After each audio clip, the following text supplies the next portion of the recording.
The Circular Ruins by Jorge Luis Borges up for discussion today. Ruins. I can never say that word. I'm going to struggle the whole video. Make fun of me in the comments below. I'm sorry. Let's get to it. All right, I'm going to start off reading this epigraph because I think this is important. And if he left off dreaming about you, from Through the Looking Glass by Lewis Carroll. We're going to have to discuss that one because, my friend, did you notice anything about the opening here? Should I have? What did I miss? All right, so a foreigner arrives from one of infinite villages, right? There's that infinity part. He could be from anywhere, the probability. You know how Borges likes to craft and weave these into all of his stories. Right. And upon arriving at the malarial jungle, the writing, just beautiful, there's a statue of some sort in the middle, right? And I quote, "The stone figure of a horse or a tiger, which had once been the color of fire, but was now the color of ashes." So my question is, who's been here? What's happened? It almost feels like rebirth. Mm-hmm. I was kind of confused, and I thought, okay, is this, the Phoenix Rising, so to speak, or is this the fall? Is it coming to, he's coming to the old ruins that have been destroyed, like you see in any video game or, adventure movie and stuff, and they look thousands of years old.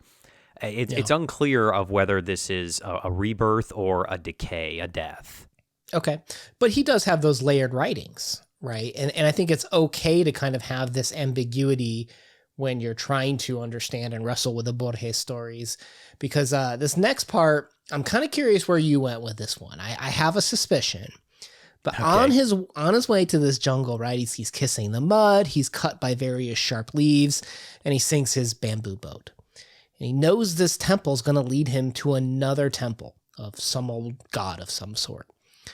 And then one night he awakens from a bird cry and finds that the local men have been spying on him while he sleeps, and he heads to his tomb-like niche where he is covered with leaves.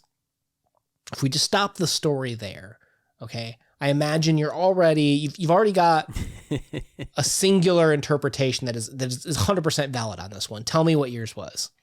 He's JC. Right. He's Christ. It's just so obvious with the leaves and the time frame and it emerging and the people, coming after him. It's there, but that's very surface level. I believe you're going to hit me with something a little deeper. Well, okay. I'm just going to share my view because I agree with you, right? If you take one man's life, right, Jesus Christ in this situation, and you're looking at it from the crucifixion walks where he had the thorn crown and he had the cuts, like the leaves here. There was a fig on the ground. The tomb-like niche, aka where they buried him with the resurrection. The wooden boat, right? Like that's his cross, right? That he's bearing. He's bearing, yeah. So he's 100% very, you could draw that conclusion. Okay. So if I come to that conclusion, what could be the next step I could take? So we start to talk about how this might have been done before. This could be one man's journey. And there are various other influences. I'm not saying that Borges perfectly wanted to identify one specific thing. He's a very interesting writer. But when you talk about rebirth and a cyclical experience, one of the things that you could start to explore is Buddhism. And a book that I've been reading recently is about kind of like the assimilation of Buddhism, how it's such a spirituality where it's not really about negation or denying.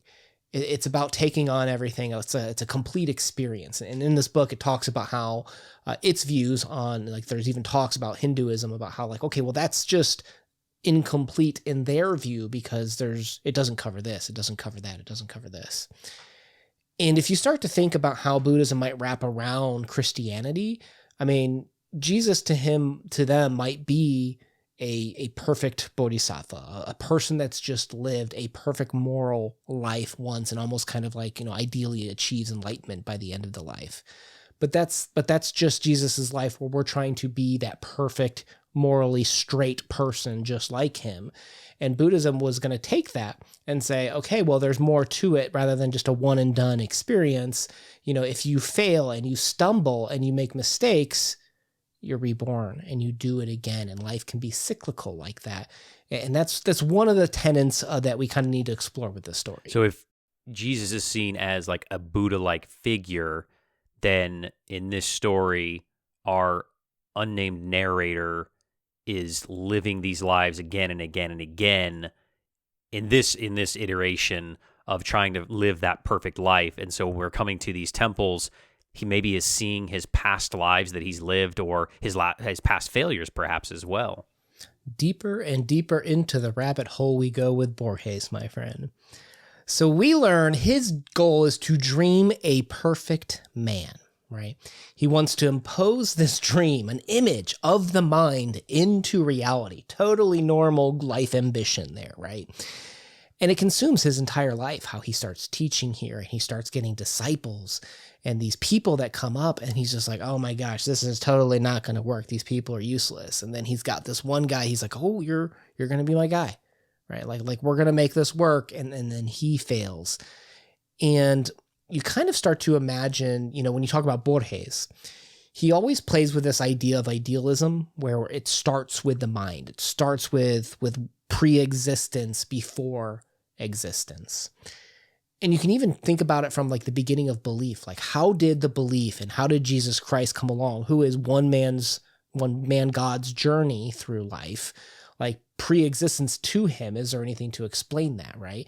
And here's this man that's going through a similar challenge of creating something from nothing. The part that catches me there, though, is that he is not aware in the story yet of his own origin story. And so it's another layer that we have to go down to really understand where our narrator at this point is coming from. So do you know, in that epigraph, the Through the Looking Glass, do you know what that part of the story is about? No. So if you remember, Alice, that whole time, I mean, spoilers for 100-year-old story, right? Is she dreaming? Is this reality?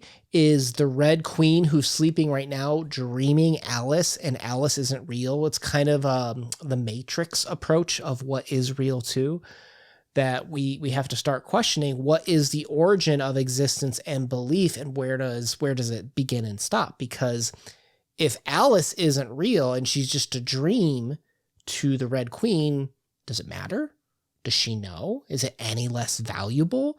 Or is her existence and the fact that it's in the mind enough?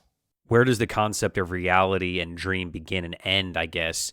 And does, in our case of this, is the Red Queen dreaming of Alice, or is Alice dreaming of the Red Queen? And I don't think you can answer that question in this story either. Because, as the story implies, it is cyclical. There is no beginning and end to a circle. Did you think anything about the students, about how they were like giving them the knowledge of like, okay, here's how to live a better life, or how to pray, or how to create these temples, like whatever he was trying to achieve, right? Short story.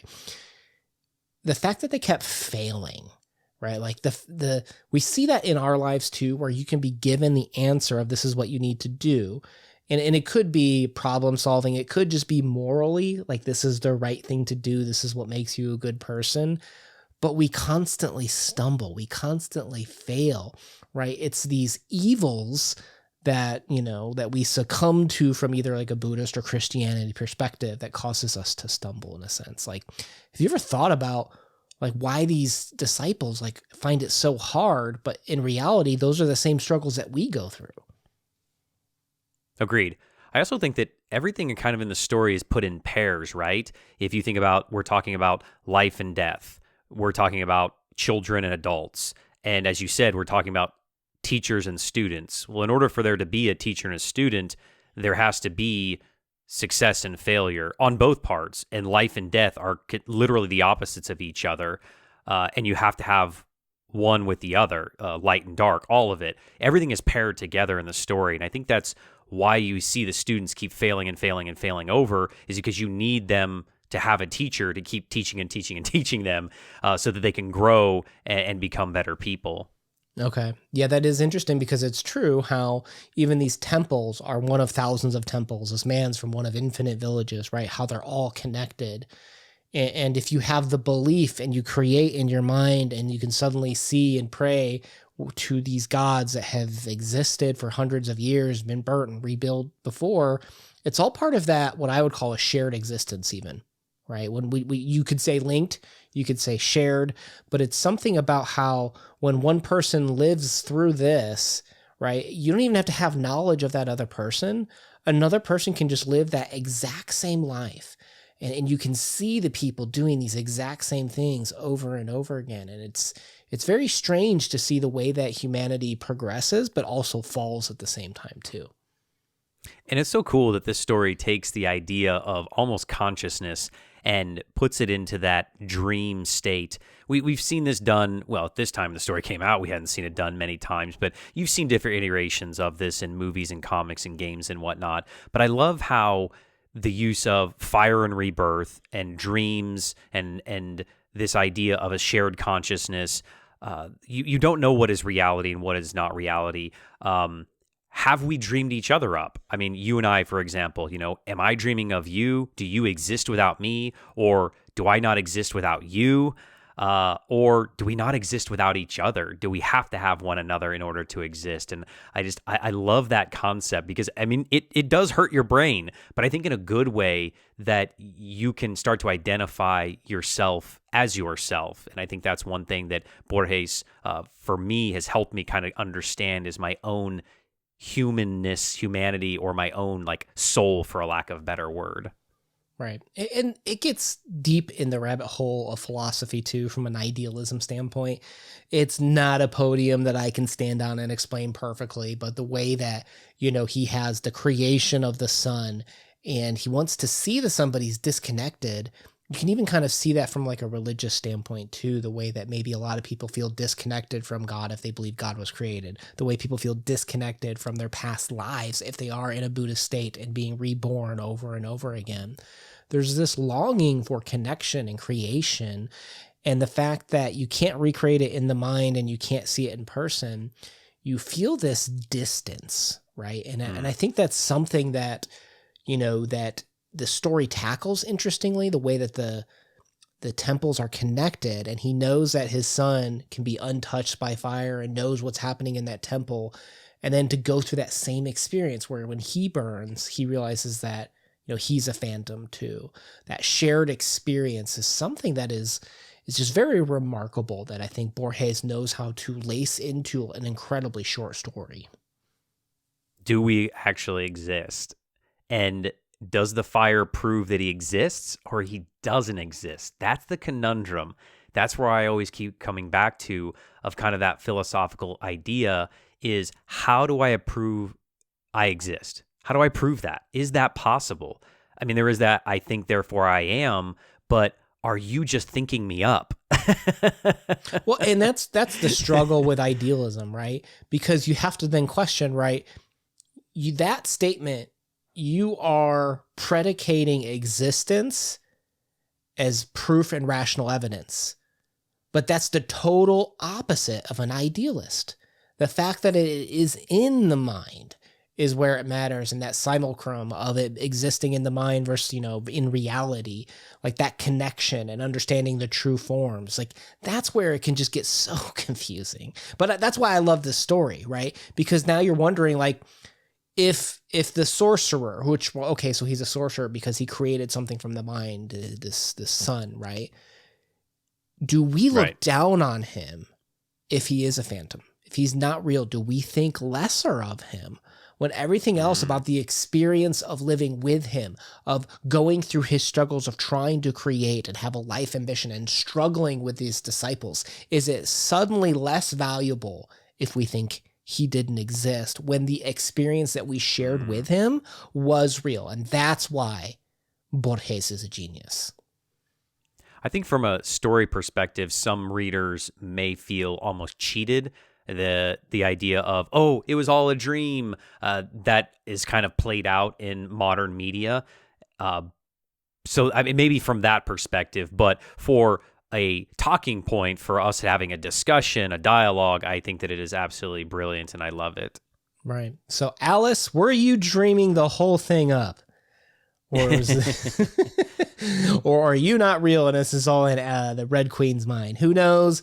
But I'll tell you what, if you love Borges, we got a playlist down below of plenty of other talks on him. Join us. What other Borges stories would you love to see us cover next? Because it's going to happen. I don't know which one's next, but I'm looking forward to it because it's going to be amazing. My name has been Una. Thank you for spending time with us today. Peace.